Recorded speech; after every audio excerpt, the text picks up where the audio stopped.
Hi guys, welcome back to my channel. So I made a video. My last video was on MPH and why taking the MPH or taking any masters while coming to the US is a good idea for you. That video actually was pretty good and I got a lot of replies and comments and a lot of traction with that video, and also came with a lot of follow-up questions. So I thought I'll just answer a few of those questions that you had on my LinkedIn and Instagram, based off of what I went through and what my experience was with Masters in Public Health and specifically with the University of New Haven. So the first question is, did you get any financial assistance? And if you got any assistance, what was it and how? Did you get any financial assistance was the basic question that everybody had. I'll talk about mine. So when I applied to MPH, when I was back in India was when I applied, and I applied to around I think 6 to 7 schools for MPH. And my initial thought process was that I wanted to go to a school that had a dental program within this, a university that had a dental program. So I applied to Buffalo, I applied to University of Alabama and a few other schools, and I got acceptance. So out of the 6 schools I applied, I did get acceptance to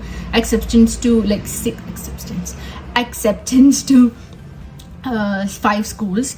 So one was University of New Haven. So actually, honestly speaking, I hadn't heard about University of New Haven before, and I went through a consultancy back in India. And if you want to get more details of that, you can text me. I'll give you the details of the consultancy and the person I was talking to and who, the person who helped me navigate this thing.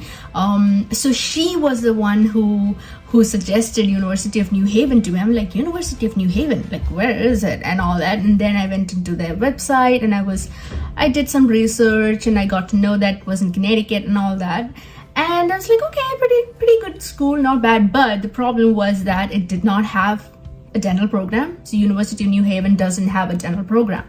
So my initial thing was to try and get back into dentistry and all that, which I'll talk about in some other video how that's going. But yeah, so while I was going through the website, I did come across these options of scholarships and assistantships and all that they had on the website. So I'm not really exactly sure now if they have that on their website, or is it only after you get accepted to the school that you get this link to scholarships and all that. Anyway, so I saw that and I was like, okay, let me just nominate myself for the position, because I didn't have to do anything much. I just had to upload my CV and everything. All my profile was with them, and I just nominated myself, and then the rest of the decision is actually theirs, right? They look through your profile and they decide if your profile is good enough for them to give you whatever scholarship they want to give you. So University of New Haven, specifically for the School of Health Sciences, has a Dean's Special Scholarship. So this scholarship is something, it has I think 3 types. One is 20%, you could get 30%, and you could get up to 50%. So depending on how your profile and whatever their decision criteria is. So, and then I was waiting for my the replies and all that, for acceptance letters and all that, and then I get a reply from University of New Haven saying, hey, you are eligible for the Dean's Special 50% scholarship. I was like, wow. Honestly guys, I did not do anything I did not have to specifically do too much to literally get the scholarship. But I also know people who have gotten 20% scholarships, 30% scholarships, and to be honest, most of the US universities, most of the schools in the US will give you a scholarship. Some schools and some programs doesn't have scholarships, that you will have to ask them, email them and ask them if they have a scholarship program and all that. But most of the schools do, and it's not really that hard. So in India, for us getting one award, I think it's sort of a culture thing too. You know, it's so difficult to get a scholarship in India, to get some recognition in somewhere, like in whatever you do. But in the US, you are heard and you are seen, and you are constantly motivated to continue excelling in your field. So scholarships and awards are part of that. So I think US universities give you more chances to get into scholarships and stuff. So definitely get into the website and see if they have scholarship options, and don't hesitate to apply. You might be eligible, you know. So yeah, I'll just read out the scholarship letter that I got from the dean, so that you know, there are like certain things that you have to keep in mind when you get the scholarship. It's like a 2-year scholarship, right? So okay, so Silpa Tulsidaran, my address, blah blah blah. Dear Silpa, congratulations on your acceptance to the University of New Haven. You have been selected by the admissions committee as an outstanding candidate for our prestigious Dean Scholarship. On behalf of the admissions committee, I'm pleased to offer you a 50% Dean Scholarship for the fall 2021 semester. So I read that and I'm like, oh my god, I'm not going to any other. I denied all the acceptances that I got from all the other universities and said I'm going with the University of New Haven because okay. So now there are certain terms and conditions of the award, and those are, I'll read that out to you. The award can only be applied towards the program you have been accepted for, and to as the date of the award letter. So if you applied for the MPH and you got an award, it's for MPH. And in the middle of the process, if you decide, oh, I don't want to do MPH, let me just do MHA, Masters in Health Administration in UNH, and then transfer this scholarship to that. No, you cannot. You are given the scholarship for this particular program you applied for. Now the award cannot be deferred to a future term. So imagine I couldn't come to the US in the fall of 2021 and I came in the spring. You cannot transfer this later. There's no carryover or anything. You're coming in fall, you're getting the award. Okay. Now you have to maintain a cumulative GPA of 3.0. So here in the US, everything is a GPA system, which is not the case when it comes to anything in any other countries. So you have to maintain your GPA, basically your marks out of 4. You have to maintain your GPA of up to 3 or above to maintain the status of your scholarship or award.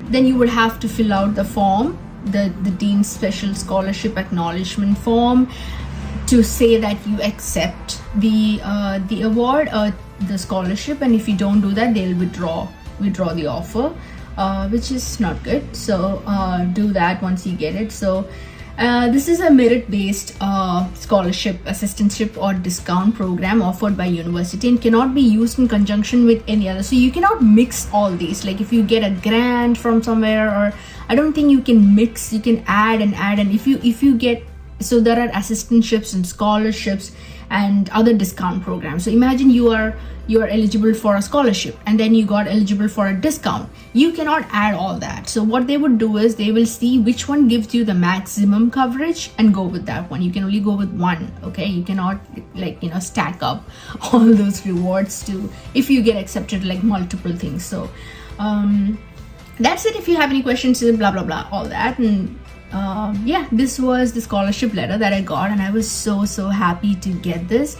So the takeaway, all of this is to say that please do try for scholarship. Please do look into your school's websites to see if they have scholarships, and if they do, apply. All right, coming to the next question, what is I-20? So I'll be honest with you guys, I had no clue about all these things. What are the forms? What are the things that you have to, like, what are the steps that's to be taken to complete a process? Because it's so different from how it is in India. India has a lot of paperwork, we know that, and it's a mess. It's a mess here too. Like, it's just different kind of mess, So but at least they have like different names for different forms. So if you look that up in Google, you will get what those forms are forms are. Okay, whatever. So yeah, so I want to tell you what, I'll just give you a brief idea about what I-20 is. So the form I-20 is also known as a certificate of eligibility for non-immigrant student status. Okay, that's like a certificate that your university gives you, and it's a document issued by the school or the colleges in the United States to eligible international students. It's required for students who plan to study in the US on an F1 or any other student visa. Okay, now the form I-20 is generated through a student and exchange visitors information system, SAVIS. Please look that up, and you will have a specific SAVIS ID, which will contain your program start date, your end date, your academic program details, and your financial information and everything. So all of this is included in the I-20, and it is a crucial document for obtaining a student visa now, as well as to maintain a legal student status while studying in the United States. Now, once you have this international student, the I-20, that means you are accepted to a US school. So once you have the I-20, you can say that, hey, I'm accepted to this school, this university gave me the I-20, and this is the document that you take to your US embassy in whichever your home country to ask for a visa, like for a student visa. Hey, I got accepted, please give me a visa so that I can